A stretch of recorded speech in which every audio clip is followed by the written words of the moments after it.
11वीं आयत खुदा के पाक कलाम में लिखा है, तूने मेरे मातम को नाश से बदल दिया और तूने मेरा टाट ताड़ डाला और मुझे खुशी से कमर बस्ता किया। खुदावन के जिंदा कलाम के पढ़े और सुने जाने पर हम सब के सब बरकत पाए। आमीन। तो आज ये खुशी की बात यह है, बहाली की बात यह है कि खुदा ने मुझ पर और आप पर रहम किया है। हम जितने बैठे हैं खुदा से मोहब्बत करने वाले, प्यार करने वाले और खुदावन के साथ हर तरीके से चलने वाले, और जिस तरह ये बात ज़बूर नवीस के लिए, और वो खुद ये कहता है कि तूने मेरे मातम को किसमें तब्दील किया है? नाश में बदल दिया।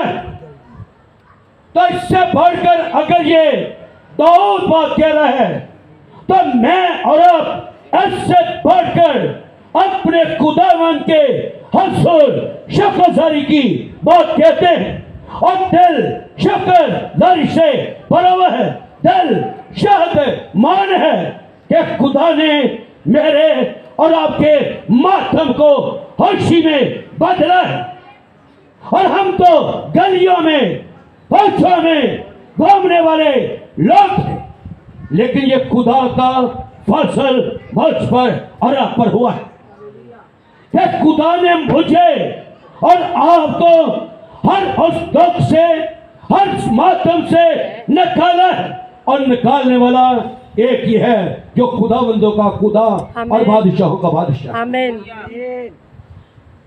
अगर वो ऐसा ना करता तो मैं देखता हूं लोगों को जो खुदा से नावाकिफ है, जो खुदा को जानते नहीं, खुदा के तालब नहीं, खुदा के पीछे चलने वाले नहीं, और अब तक भी उनकी हालत ऐसी ही है कि वो मातम करते करते फिर रहे।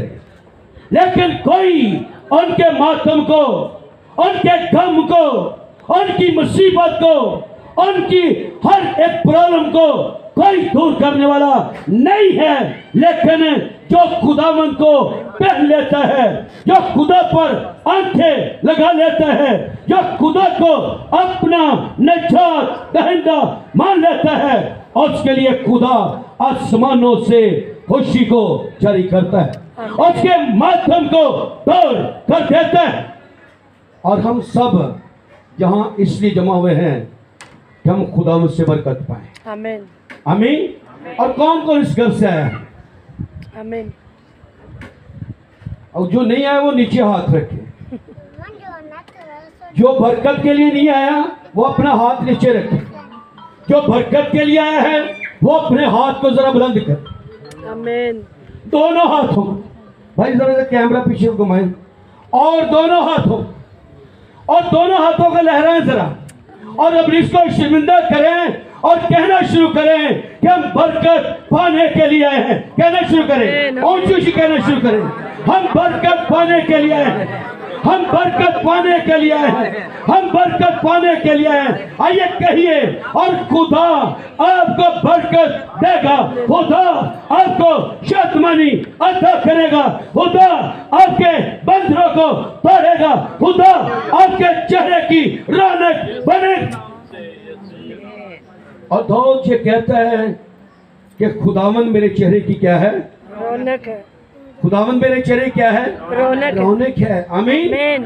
बेशक कितनी भी उदासी क्यों ना हो, कितनी भी परेशानी क्यों ना हो, लेकिन खुदावन जो बादशाहों का बादशाह है वो मेरी आपकी हर उस परेशानी को दूर करता है, कितनी भी क्यों ना परेशानियां हो, क्योंकि खुदा के पाक कलाम को जानता है। लिखा जो खुदा के पाक कलाम पर तवज्जो नहीं करता उस पर भलाई। नहीं, मैं पता नहीं मेरी बाइबल में कोई लफ्ज गलत हो गया कि पीछे। जो खुदा के कलाम पर तवज्जो करते हैं भलाई देखेंगे। आमीन, शाबाश, आपको खुदा बरकत, आपने लफ्ज ठीक किया है। इसका मतलब लग रहा है कि आप सुन रहे हैं। आमीन। जो खुदा के पाक कलाम पर तवज्जो करे वो भलाई देखेगा, वो भलाई देखेगा, उसके लिए बरकतें जारी होंगी, उसके मातम को वो खुशी में बदल डालेगा, उसके दुख को वो तब्दील करके खुशी में तब्दील कर डालेगा, क्योंकि उसने कहा है कि दुनिया तुझे छोड़ दे लेकिन मैं तुझे कभी न छोड़ूंगा, क्योंकि मैं तेरा यहोवा यरी हूं। आमीन। मैं बादशाहों का बादशाह हूं। आमीन। वो जिंदा खुदावंद है और कलाम में लिखा है तूने मेरे मातम को नाच में बदल दिया। और मैं समझता हूं कि ये बहुत बड़ी बात है, छोटी बात नहीं, ये बहुत बड़ी बात है। और अगर ये मैं बच्चों के बारे जानू जाएंगे जो प्रोग्राम के लीडर हैं, ऐश्वर्य शजील नौजवान, हमारा दिल शुक्र से भरा हुआ है। और मैं अगर इन बातों को बयान करना शुरू करूं, मुझे नहीं पता 5 मिनट देते मैं 10 मिनट देते, मैं अपने हिसाब में चलन जाए। अगर इन बातों का बयान करूं तो मैं अपने फरजान से शुरू करूं तो मुझे सुबह तक भी टाइम मेरे लिए कम है।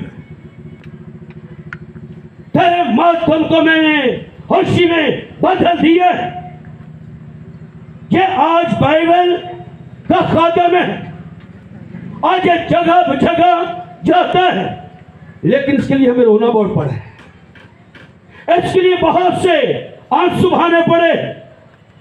ये वो नौजवान है, बच्चा है जो कहते मैं छत पर से छलांग जमीन पर लगा दूंगा, मैं घर के अंदर मुश्किलों को हल कर दूंगा। लेकिन हम दोनों मियां बीवी रात के पहरों में खुदा के घुटने पल होकर दुआ करते रहे और दुआ करते रहे, लेकिन करते रहे, दुआ कम ना हुई। लेकिन जब कभी कभी ये तंग होता तो अपने कानों पर तकिया रख लेता और दूसरी साइड को मुंह करके लेट जाता। और कभी कभी यह भी हमें सुनने को मिलता, ये अपना तकिया उठाता दूसरे कमरे में शिफ्ट हो जाता। आप क्या कर रहे हैं, मुझे सोने दे। लेकिन हमारी एक ही दुआ थी, खुदा इसको चेंज करने वाला तो खुदा है। आमीन। तो हमारी इस प्रॉब्लम को तो करने वाला खुदा है। और वो दुआएं जो परेशानी हम पर थी, जो हमारे आंसू बहते थे, हमारा घराना मातम से कम नहीं था, हमारा बलात् था है, ये खुदावंद बाकी बातों से निकलकर तेरा खादम हो, या खादम की नस्ल पड़े। और मैं रोता था, हम दोनों मियां बीवी रोते थे, पूरे घराने में पूरी रात इसके लिए प्रेयर होती थी। आज वो वक्त है कि ये दुनिया को छोड़कर खुदावंद का खादम बन चुका है। आमीन। मैं तेरे मातम को खुशी में तब्दील कर दूंगा। कर दिया है, वो करता है। लेकिन हम खुदा के जोर कितना टाइम स्पेंड करते, हम खुदा को कितना टाइम अपने बच्चों के लिए, अपनी बेटियों के लिए, अपने खानदानों के लिए कितना टाइम खुदा को देते हैं कि ये हमारी नस्ल तब्दील हो जाए। चिड़िया चौगियां खेत आगे की है, क्या पिछता। जब टाइम ही गुजर जाता है, जब टाइम गुजरता फिर हम दुआरों के साथ टकरे लगाते हैं। जब टाइम गुजर जाता है फिर हमें दुआ करने का टाइम मिलता है। कल मैं इवरटॉन में ये बता रहा था बात, काश के दुखों से पहले हम खुदा को याद करें। वो कौन सी बात है, जब दुख आया तब फिर हम गाना शुरू करते हैं, फिर अब खुदावंद बादशाह है और जलाल दा बादशाह है, फिर हम दुआएं करें। लेकिन उससे पहले ऐसा क्यों नहीं कि हम पहले तंदुरुस्त होकर खुदावंद की हमद करें। हमें खुदा ने इंसान को अपने लिए तख्लीकिया है और लिखा कलाम में कि वो मेरी इबादत करे, वो मेरे नाम को जलाल दे, वो मेरे लिए गाए, वो मेरे लिए बजाए, वो मुझे जलाल दे। इंसान को खुदा ने अपने लिए क्या किया है? तख्लीक किया है। तो मैं ये समझता आपको कहना ये चाहता हूं कि जब बीमारी आ जाए, दुख आ जाए, तो फिर खुदा को याद ना करें, बल्कि हर वक्त अपने खुदा को मुबारक कहें और खुशी में खुदा को याद करें, अपने हाथों को बुलंद करके खुदावंद के नाम को जलाल दें। तो वो आपके घर की भी वो टेंशन, आपके घर की वो गम को दूर करने की कुदरत रखता है। और ये मेरे घर की मैंने अपनी प्रॉब्लम बताई है, लेकिन उसमें से निकल चुका और हम सब निकल जाएंगे। आमीन। अगर हम खुदा के हुजूर ऊंधे मुंह गिरेंगे, दुआ करते रहेंगे, जलाल देते रहेंगे और उसके घर में आकर और उसकी इबादत करेंगे, तो मेरा ईमान है कि कोई भी खाली हाथ नहीं लौटेगा, बल्कि हर जिंदगी को खुदा बरकत बख्शेगा। आमीन। हर जिंदगी को खुदा जरूर ब्लेस करे और खुदा ऐसा करने में कादिर और जिंदा खुदा है। वो कभी भी अपने लोगों को शर्मिंदा नहीं हो देता, और बीमारियां तो दूर की बात है, लेकिन वो तो मर्दों को जिंदा करने वाला खुदा है। जहां मातम है वहां खुशी को जारी करने वाला यीशु मसीह बादशाह का बादशाह, जिसकी कब्र में से कब्र यीशु मसीह की खाली है, वो आज भी जिंदा है, हमेशा के जिंदा है, हमेशा के लिए कायम। और खुदा के पाक कलाम में अगर लूका की इंजील उसके 7वें बाब को पढ़ते तो वहां एक नौजवान जो मर चुका है, मर गया था, और वो बेवा का बेटा था, और बेवा का बेटा था, एक ही इकलौता था, वो भी मर गया। और उस घर के अंदर मातम हो रहा था, और उस घर के अंदर रोना धोना था। और जहां को मर जाए तो वहां खुशी नहीं होती, वहां रोना है। और वो रो रहे हैं, रो पीट रहे हैं, क्योंकि उनका नौजवान बेटा जो है, अकलौता है, मां का एक ही पुत्र है, वो मर गया है। और जब वो मर गया है तो वो जब जनाजा लिए जा रहे थे और वो फाटे के करीब पहुंचे और यीशु ने देखा और यीशु को तरसाया। उन्होंने कहा, इस जनाजे को क्या करो, क्या करो, रख दो। और जैसे ही उस डेड बॉडी को नीचे रखा और खुदावन ने अपनी कुदरत को जाहिर किया, उस डेड बॉडी को छुआ, और जैसे डेड बॉडी को छुआ, वो यीशु के हाथ रखने से वो मरदा जिंदा हो गया। वो जिंदा करने वाला होगा। तेरे मातम को मैं खुशी में बदल दूंगा। वो बदलने की कुदरत रखते हैं। और वो मुर्दा था, लेकिन मैं कहना ये चाह रहा हूं कि खुदावंद यीशु मसीह जो है, वो मेरी और आपकी जिंदगी के अंदर बहुत सी तब्दीलियों को जारी करता है, लेकिन शर्त इस बात की है कि हम खुदावंद की बात को फॉलो करें। और हो सकता है बीच में कुछ लोग होते और वो इत्मीनान ना करते, वो भरोसा ना करते, वो खुदा की तरफ मतवज्जा ना होते, लेकिन जैसे ही यीशु ने कहा और वैसे ही उन्होंने फॉलो किया, और फॉलो करते ही खुदावंद यीशु मसीह ने छोड़ लिया। और उसी घड़ी खुदावंद ने जब अपना हाथ बढ़ाया तो वो मुर्दा खुदावंद यीशु मसीह से क्या हो गया, हाथ रखने से छूने से जिंदा। और बाइबल में ये बात बताना जो चाह रहा हूं, दाऊद जैसा कहता है कि तूने मेरे मातम को नाज से क्या कर दिया है, बदल दिया है। और वो बदलते हैं, वो जिंदगियों को हमेशा के लिए अपनी कुदरत से जो मर जाते हैं, जो खुदा पर ईमान रखते हैं, उन्हें जिंदा करता है, उनकी जिंदगियां तब्दील होती है, और कुछ लोग चलते फिरते भी मुर्दा है। उन घरों के अंदर बड़ा मातम है। हो सकता मेरी आवाज चौक तक जाती हो सकता लोगों तक भी जाती हो जो चलते फिरते भी मुर्दा है। हाँ जी पास सर वो केड़े ने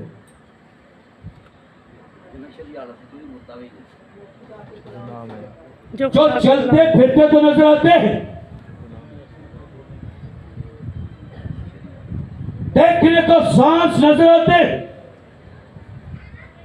लेकिन शराबें पी कर, हेलमेट पी कर, पाउडर पी कर और ऐसी चीजें पी कर वो चलते फिरते मरते हैं।